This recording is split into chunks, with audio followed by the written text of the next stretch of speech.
वंदे मातरम। मेरे प्रिय मित्र श्यामगिरी के मुद्दा भारत का इस चैनल पर मैं आप सबका स्वागत करता हूं। दोस्तों, मुझे बहुत बुरा लगता है कि ये जो ठाकरे बंधु है, राज ठाकरे और उद्धव ठाकरे, वो हमेशा गाली देते रहते हैं। अदानी को, अंबानी को गाली देते रहते हैं।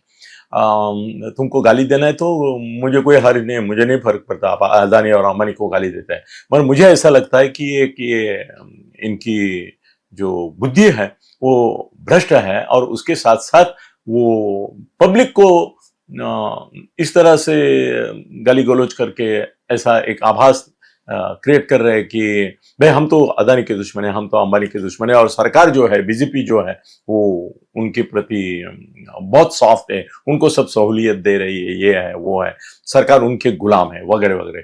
मगर असल में बात ये है कि मैंने खुद ये जाना है, देखा है, और उसके बारे में मुझे डायरेक्ट इंफॉर्मेशन है कि ये डबल ढोलकीगिरी चल रही है। ये क्या कर रहे हैं कि मराठी आदमी के मन में अदानी और अंबानी के प्रति नफरत फैला रहे हैं। उसको ये बोल रहे हैं कि इसकी नफरत करो, इसको हटा दो, इसको देश से हकाल दो। ये सब यहां वहां सब ये कर रहा है, घोटाले कर रहा है, ये कर रहा है। खुद पर्सनली उनसे रिश्ते बहुत ही मधुर रखते हैं। मतलब लोगों को सिखाते हैं कि तुम इनसे नफरत करो। ये एक खलनायक है, इनको ठोको, इनको मारो, इनको खत्म करो। महाराष्ट्र के औद्योगिक यहां से उनको धारावी मत दो, उनको एयरपोर्ट मत दो, इनको पोर्ट मत दो। मगर खुद पर्सनली क्या करते हैं? अंबानी की शादी की पार्टी हो तो खाली उसमें जाके नाचना बाकी है, बाकी वहां तो आपने देखो, मैंने अभी गूगल पे जाके मैंने डाला, आप भी जाके देखिए, उसके लिए मुझे वो सब दिखाने की आपको जरूरत नहीं है। गूगल पे आप जाके देखिए कि photographs, Thackeray photographs with Ambani and Adani, आप हैरान हो जाएंगे कि सैकड़ों की संख्या में आपको दोनों के साथ फोटो मिलेंगे, दोनों के फोटो मिलेंगे। हाँ, मैं इसमें ठाकरे से ज्यादा मैं पवार साहब को मानता हूं, सुप्रिया सुळे को मानता हूं। वो ओपनली उनके साथ रहते हैं, अदानी को ओपनली मिलते हैं। अदानी के जो भी मिशंस कमीशंस है उसमें वो खुले तौर पे सहभागी होते हैं, उनको प्रमोट करते हैं, उनकी साइड से बोलते भी हैं, और दुनिया की परवाह किए बगैर उनके बड़े बड़े, उनके हाथ से बड़े बड़े प्रोजेक्ट का, अदानी का और इसका उद्घाटन भी करते हैं। वो उनको शर्म लज्जा नहीं है, और डबल ढोलकीगिरी नहीं करते। मैं शरद पवार को 100 ये इसमें दूंगा, मार्क दूंगा कि वो कम से कम डबल ढोलकी नहीं करते, एक मुखौटा, एक चेहरा ऐसा नहीं करते। ठाकरे करते हैं। उद्धव ठाकरे और राज ठाकरे इतनी गालियां देते हैं अदानी को, मगर अदानी के फंक्शन में, अंबानी के फंक्शन में ये पहले रहते हैं। उनके फैमिली के जैसे मेंबर है, ऐसा उनका पर्सनल रिश्ता है। वो आदमी, मराठी आदमी को सिखाते हैं इनसे नफरत करो, और खुद ऑफ द रिकॉर्ड क्यों? फोटो ही है, ऑफ द रिकॉर्ड वगैरह कुछ नहीं। इनको शर्म नहीं आती, इनको बुरा नहीं लगता है, इनको ये समझ में नहीं आता है कैसे, मुझे मालूम नहीं, कि हम लोगों को नफरत सिखा रहे हैं अदानी अंबानी के प्रति, और उनके हर एक फंक्शन में हम तो उनके फैमिली मेंबर जैसे सहभागी है। पूरे बच्चों के साथ वहां पे जा रहे, बच्चों के साथ वहां जा रहे, उनमें घुल मिल के देख रहे। अदानी और अंबानी परिवार के हम जैसे सदस्य है, वैसा हमारा सब चल रहा है। उनका कोई फंक्शन नहीं जहां हम नहीं है। वो हमारे घर में आए हुए हैं, वो हमारे यहाँ के क्या क्या हमारे ऊपर ऑब्लिगेशन किए हैं उन्होंने। मैं आपको एक बड़ा राज बताता हूं कि अंबानी को ये इतना गाली देते हैं, मैं नाम लेके बोलता हूं। गणेश नाइक मेरे मित्र हैं, और रिलायंस की यूनियन के वो प्रमुख थे, और उस जमाने मेरे अभी 1984 से मैं उनका दोस्त हूं, गणेश नाइक साहब का, और वो वहां पे यूनियन के लीडर थे। गणेश नाइक और मेरी इतनी दोस्ती थी, कोई राज एक दूसरे से छुपा नहीं था। उन्होंने मुझे बताया कि यूनियन लीडर करके अंबानी, धीरूभाई अंबानी, अरे धीरूभाई अंबानी ने बाला साहब को फोन किया और बोला कि गणेश नाइक को मंत्रिमंडल में ले लो। पहली बार याद है आपको? आपको नहीं याद होगा, आप नहीं भी होंगे उस समय। मनोहर जोशी ने गणेश नाइक को लिया नहीं था मंत्रिमंडल में। अंबानी ने फोन किया बाला साहब को और बोले गणेश नाइक को लो, ये मेरा यूनियन लीडर है, मेरा बच्चा है। अनिल और मुकेश जैसा मैं भी उसको अपने फैमिली मेंबर मानता हूं, उसको ले लो। और फिर बाला साहब ने मुकेश अंबानी के कहने से गणेश नाइक को अंदर लिया मंत्रिमंडल में। मालूम है आपको? नहीं, मैं बताता हूं। आप गणेश नाइक है वो भी बोलेंगे हाँ अंबानी ने फोन किया था।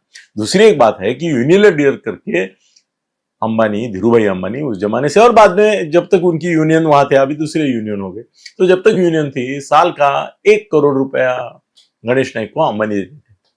वो ठीक है, यूनियन सब यूनियन, मैं कितने यूनियन लीडर के साथ काम किया है। मैं भारतीय कामगार सेना के दत्ताजी साळवी थे, उनके साथ मैंने काम किया है 2-3 साल। दत्ता सामंत का तो मैं राइट हैंड था 2-3 साल तक, 80, 81, 82 में। तो क्या ये तुम्हारा, ये जब मिल का स्ट्राइक था, मैं उसका राइट हैंड था उस समय। तो मैं देखा हूं यूनियन लीडर को पैसा मिलता है, आज भी मिलता है, पहले भी मिलता है। तो 1 करोड़ अंबानी हर साल इसको देते थे, मगर उनके एक चैनी करके ऑफिसर थे, मतलब बड़े डायरेक्टर थे, भट्ट और चैनी, ये आधार स्तंभ थे धीरूभाई अंबानी के जमाने में। चैनी साहब आपको कम से कम हफ्ते में एक बार बाला साहब के बंगले पे आते थे। मैं था ना साक्षी, उस समय मैं बाला साहब के बंगले पे भी जाता था। चैनी जो है, वो जो धीरूभाई अंबानी के खास आदमी है, वो हमेशा वहां आते थे, उनसे बातें करते थे, उनका बहुत दोस्ताना था, धीरूभाई का भी अच्छा दोस्ताना था।